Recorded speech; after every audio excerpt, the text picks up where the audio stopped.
Hey everybody, Bonehead from the Bonehead podcast, and welcome to Special Teams Sunday, Ironbreaker Dwarves. So we've probably talked about this dwarf team on the podcast a couple of times. We are running a little mini league for our local league at the moment, and in that I'm running a Blood Bowl 2016 version of the Nobility team, and everybody else has taken secret teams basically from Blood Bowl, which is really cool because it means we get to see some matchups that we wouldn't normally get. And this week I definitely had one of those, so I came up against the Ironbreaker Dwarves. This team is really fun as far as dwarves go. So we've talked about dwarf teams on the podcast a couple of times, saying that actually there's a couple of changes to make. I'm impressed with the changes they made to this team. So on a Sunday we get together and we have a look at one of the unofficial teams in Blood Bowl. So let's delve in to the Ironbreaker Dwarves.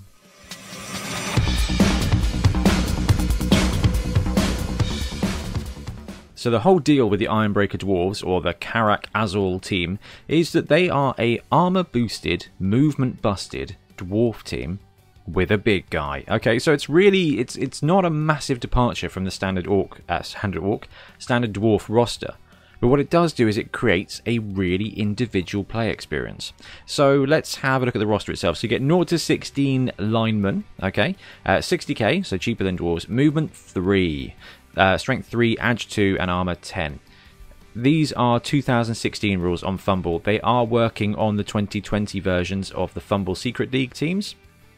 And you know what? When they are finalised and when Fumble gets live, we'll be playing a ton of those games, and Ben and I will get together and we'll have a look at some of those teams and look at basically getting them to the tabletop in 2020. But for now, you can run this team immediately on Fumble. You just have to join the Secret League or run a little mini league like we're doing. It's really good fun. So the lineman, 60k, 3-3, 210, movement 3 is incredibly limiting. They've got thick skull, but they do have block. They get general and strength on a normal, and agility and passing on a secondary skill. So they're one movement slower, and they've lost tackle. They've gained armor though, so they are now armor 10 or AV 11 plus as it's going to be in the new world, which means these guys go down, but they are never out. Okay, it's interesting to take them on with a claw team. So we've also got the Sons of Stromfells and a Were team. Both of those teams got a lot of claw to start with, and it can counter things, but you've still got thick skull to keep them on the pitch. So linemen, you've got 0 to 2 blockers. They are 80k. Their movement 4, strength 3, edge 2, armor 10, thick skull, block and tackle, same skills. And 0 to 4 blitzers, 90k, movement 5, 3, 3, 10, thick skull and block. So out of all those players, there's no runner, there's no sure hands, and there's no slayer. But what you get instead is up to 4 blitzers. Now they are just straight out of the dwarf team. Okay, 90k, 5, 3, 3, 10, thick skull and block. They are so good. They are just really good players. I think the dwarf blitzer is potentially a little bit underrated because the sure hands runner is probably more useful, and the slayer just does more hurt. On this team, however, you've got 4 blocking ball carriers essentially with access to general skills, so you can take sure hands on them, which makes them really effective. And then you've got my favourite piece on this team, the Rune Golem, 120k, 3, 5, 110. So movement 3, big guy at strength 5, loner, bonehead, mighty blow and thick skull as well with just strength on a skill up. 50k rerolls round this team out. So you can see that you end up with a really slow, really invincible team backed up by a golem. So on the linemen you get 0 to 16 of them, and like I said before, movement 3 means they are really slow. They don't have tackle, which means they don't feel quite so unfair. Now dwarves are brilliant. Dwarves are a great team. They take a lot of skill to run well, and they take an even more skill to beat well, to be honest with you. But when it comes to these linemen, you have a plan very easily of how to avoid them. You just stay 4 squares away. However, that's not going to happen because the way this team rolls, it's invincible. That armor stat here, AV10, and the fact they've got thick skull and block means that if you can actually get them to the ground, they're not going to be gone for long. You're probably not going to break the armor, which means they're going to be standing up next turn. The best analogy for this team is it's kind of like playing against a team of treemen, okay? Slightly fast, way weaker treemen. And you have to play a positional game. You have to deny them combat all the time. Now, if you're playing with an Edge 4 team, Edge 2 plus team in the future, you should be able to disengage, but they create these little cages of death. And although the linemen are movement 3, the other players aren't. For example, the Ironbreaker blockers coming in at 80k are movement 4, and they do have tackle. You only get 2 of them, so they're really interesting. So the blockers here, where they've got 4 movement, effectively become kind of linebackers on the team. So they've got tackle. They don't have a strength advantage, but they do have block, and they do have movement 4. So when you're playing defense, or to be honest with you, offense with the Dwarves, you can position these a little bit back off your line and a little bit to the sides, which means they can cover the entire pitch. So if you need a tackle blitz, if you've got a cheeky gutter runner running up the side, if you've got a dodgy elf, if you're playing against goblins, you can bring the tackle to bear. And it just gives you that bit of a free roll skill. It's only 20k up for 1 movement and 1 tackle. So if you can afford them, and you can't always, they are really, really useful players. They are just not as good as the blitzers though. Let's have a look at the blitzers. So these blitzers, and you get 4 of them here, 90k, movement 5, strength 3, edge 3. Armor 10, block thick skull. So to start with, this will be your core everything. Okay, you've got a great front line, you've got a great grind there before we even look at the golem, the big guy. But the fact you've got 4 blitzers who are only movement 5, but they are edge 3 and they are block, and they've got armor 1,000,000. So you end up replacing, for a standard dwarf team, you end up replacing those runners with more blitzers. And the fact they start with block means that you just get 4 great ball carriers here, and also really good counter-punch pieces. The team is very similar in style, and it's very similar, and all the players are individually very similar. But the fact that these guys are faster, they've got more agility, and they've got block, versus, you know, having to start out without block, with sure hands, or with less agility, but with block. 4 of these guys are superstars on this team, and every one of them is really capable. And when I was playing against them, I was like, right, that's fine. Lineman, edge 2, that's okay. Movement 3, I can avoid these guys, I can afford these guys. And these guys are just pouncing around at movement 5.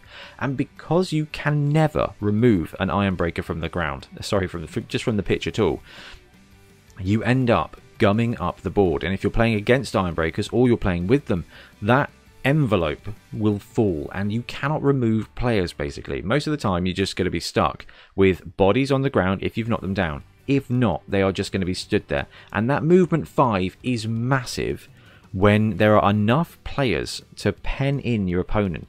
If there are enough players to slow the movement down with tackle zones, movement 5 is plenty. Okay, it's enough to break out and get a 2-turn touchdown with a few go for it, but it's also enough to counter strike almost anywhere if you play your defense really well. So these blitzers are the absolute star players of this team, but there's one more fantastic element, and that is the Rune Golem. So the Ironbreaker Dwarves get 1 Rune Golem, and it's 120k, so movement 3, strength 5, agility 1 means that this guy is not going anywhere. Armor 10 with thick skull means that it is also never going anywhere. No secret weapon here, but Bonehead and Mighty Blow. It does have Loner. So it is a classic big guy, but it is a bargain at 120k. It's basically 1 more movement than a tree man and 1 less strength than a tree man, which turns out is pretty good. If this guy gets knocked down, it automatically stands back up again. It's got no... Now, Bonehead will stop it from doing stuff every now and again, and I think in my game I survived a cheeky Bonehead blitz and I got away with it. However, the rest of the dwarf team still beat the heck up out of me, which was fine. So the Rune Golem here just adds that extra punch to the dwarf team. I really like it. Dwarves need a reliable big guy. I love the Death Roller. I just love it to bits, but it is just not worth 100 and whatever it is, even in this edition. And the Rune Golem is, because it's going to be there every single drive, and it's going to add that strength, it's going to add that Mighty Blow, and as it develops, you're going to kind of have a centerpiece for your team, for your line. And I mean, the dwarf team doesn't need it, but with this team being slower and having obviously no frenzy and no sure hands, it's more of a combat focused, a fair combat focused team, and having the Rune Golem in there just adds a little bit more fun. So for a team with all those cool positionals, let's have a look at a starting roster. So like I said, this is 2016 rules. Let me move the Golem there. I left him right in the blooming way. There we go, let's pop him down there. 6 linemen, 4 blitzers, 1 Rune Golem, 11 players, 3 rerolls, 980,000. So you miss out on the blockers, but you can add them. They're only 80k, so after a few games time you should be able to start picking up those blockers. And you know, the benefit of those is mostly the fact that they are one extra movement, which is just going to make your team feel faster. Now you can take the blockers, but it means you have to drop blitzers, or you can drop the Rune Golem and take 2 blockers. I would rather have the Rune Golem. It's just more fun. I think potentially the correct thing to do might be to take those blockers, but come on guys, you get this guy on your dwarf team. This is really fun. We don't get to have a lot of fun. So this team here I think is basically the one I played against. I think James had picked up one of the blockers as he went on with his team. 3 rerolls is more than enough. Your entire team has block. The rerolls there are just for the blitzers to make dodges and to pick up the ball. And as the team develops, you're going to need less and less of that. So let's start with the Rune Golem. The Rune Golem really benefits from guard. It's going to be amazing. It's going to give all your linemen next door to him 2-die blocks, basically forever. Grab is going to be useful for it as well. And break tackle, if you're using the 2016 rules, it means it's going to once per turn dodge on edge 5. That is going to be great. That is not how it works in Blood Bowl 2020, so bear that in mind. The Blitzers, though, are really the catch-all superstars of this team. One maybe gets sure hands and becomes your ball carrier. One gets mighty blow. Tackle goes great on him as well to be a counterpiece for a deep threat. Frenzy on one of them is going to be really useful as your team develops and you get more guard. So talking about guard, the lineman, classic blocker development. Guard, mighty blow, grab. These are great skills to have on a blocker. Alright? They are linemen, but their role is to be a blocker, and that means they are going on the line. And if they're assisted by the Rune Golem, then actually you can afford to take Mighty Blow, because the Rune Golem goes on the line with guard. 2 linemen go next door to him. Those 2 linemen have Mighty Blow. You then have 3 2-die blocks with Mighty Blow, and 2 of them have block. And that's the point at which this team just forms shield wall and starts mincing through your opponent's team. It's just really cool. It's really clever. And because you don't have that tackle element, and I think that is what it brings down, it doesn't feel like you shut out all of your opponent's stuff. Like, if there is a blodger, that blodger is going to be difficult unless you can tag him in place with one of your blockers. It drops the cost down. It means you can take a big guy. The blitzers do a great job of making up for the runners. In fact, I think in a regular dwarf team, I would rather have 2 more blitzers than those 2 runners, even at the cost of the movement and sure hands. Having 4 blitzers is a massive amount of the team. So when you're playing against them, you've got 4 of those blitzers who are great. 1 Rune Golem, which is a threat, and 6 linemen. Almost half the team is a legitimate threat. And that means it's just a great challenge. So I got to play my nobility team against this, which is basically exactly the same, with the exception of running pass. And it was a really close game. And I won 2-1 on a last turn of the game touchdown. And it was brilliant fun. The game was really tight. It was a 0-0 draw going into the second half. I came out, scored early. James went down and scored. And then I had 2 turns to score at the end of the game. And I pulled it off to go for the win. It was really even. Having Stand Firm and Fend kept the dwarves away, which I feel like helped me survive. But I managed to remove a guy. I'm not sure how. And I don't think I lost anybody. But that was because my entire game plan was to fend away, stand firm, and just stop them from encasing my entire team. Most of the time it worked out alright. Anyway, Ironbreaker Dwarves, I love them. As for miniatures, 1 box of Ironbreakers from Games Workshop will probably do it. That gives you 10 dwarves. If you want more, you can get more. There should be enough pieces in there, like bold heads and things, for you to be able to convert what you want from your blitzers. Find some wings or something to convert your blitzers. Give the 2 blockers shields. I just think that will look pretty cool. You've got enough arms and things to be able to differentiate your players. On top of that, you will need a Rune Golem. Now I'm not even going to suggest Rune Golem, because there are a million different types of death roller out there. So the new Grebo one is exactly right for a Rune Golem. The Punga one is really decent as well. There's just a ton of mechanical looking ogres, and that's all you need.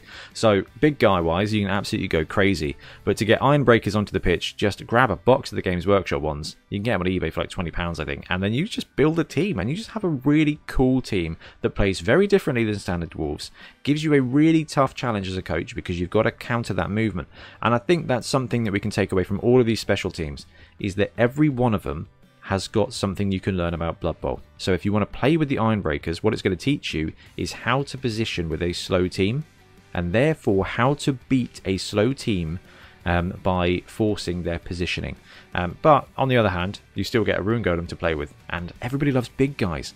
Anyway, guys, I'm going to wrap up the show now. Please let me know what you think of this team in the comments below. I was going to do the Araby team, but I didn't have a chance to play with it, and I want to play with it or against it before I give a good full breakdown. So that's on my to-do list. Yeah, going to disappear now. Have a lovely weekend, and we'll see you again soon for more Blood Bowl content. Happy blocking. Thanks very much for watching. We really appreciate your support. If you want to support the show even further, please like and subscribe. It really helps us out. Or come and join us in our Patreon, link below, where you get early access to our content and monthly competitions. See you later.